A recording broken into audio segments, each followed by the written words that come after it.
आणि निकालाचा दिवस जसा जवळ येतो तसतसा घडामोडींना वेग येताना पाहायला मिळतो। आता काँग्रेसकडनं 3 निरीक्षकांची नेमणूक करण्यात आल्याचं पाहायला मिळतंय। काँग्रेसकडून 3 निरीक्षक नेमण्यात आलेले आहेत। निकालाच्या पार्श्वभूमीवर निकालाआधी काँग्रेसकडून निरीक्षकांची नेमणूक केल्याचं पाहायला मिळतंय। तसंच विजयी आमदारांना थेट मुंबईत देखील बोलावून घेण्यात आल्याचं पाहायला मिळालंय।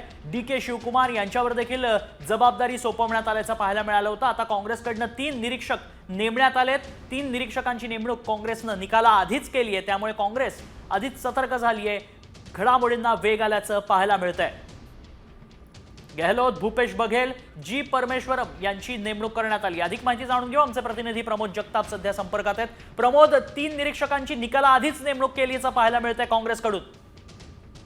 त्यांना अगदी बरोबर आहे, कारण यापूर्वी काँग्रेसला ज्या पद्धतीने फटके बसलेले होते ते फटके बघता काँग्रेसकडे खबरदारी घेतली गेलेली आहे आणि त्यामुळे निकाल लागण्याच्या 1 दिवस अगोदर 3 महत्त्वाच्या नेत्यांवरती खरं ही पर्यवेक्षकांची जबाबदारी जी आहे ती काँग्रेस पक्षाने दिलेली आहे। आपण जर प्रामुख्याने बघितलं तर राजस्थानचे माजी मुख्यमंत्री अशोक गहलोत असतील, छत्तीसगडचे माजी मुख्यमंत्री भूपेश बघेल असतील आणि कर्नाटक सरकारमधील मंत्री जी परमेश्वर या 3 महत्त्वाच्या नेत्यांवरती काँग्रेसकडे जबाबदारी दिलेली आहे। आमदार निवडून आले तर त्या आमदारांचे एकत्रित काय करायचं, आमदारांना कुठं ठेवायचं, सोबत कुठलाही दगाफटका होऊ नये काँग्रेस घेत असताना बघायला मिळते आणि त्याच पार्श्वभूमीवरती सगळ्या क्षेत्राची नियुक्ती महत्त्वाची म्हणावं। अगदी धन्यवाद प्रमोद, आपण दिलेल्या सगळ्या सविस्तर माहितीसाठी।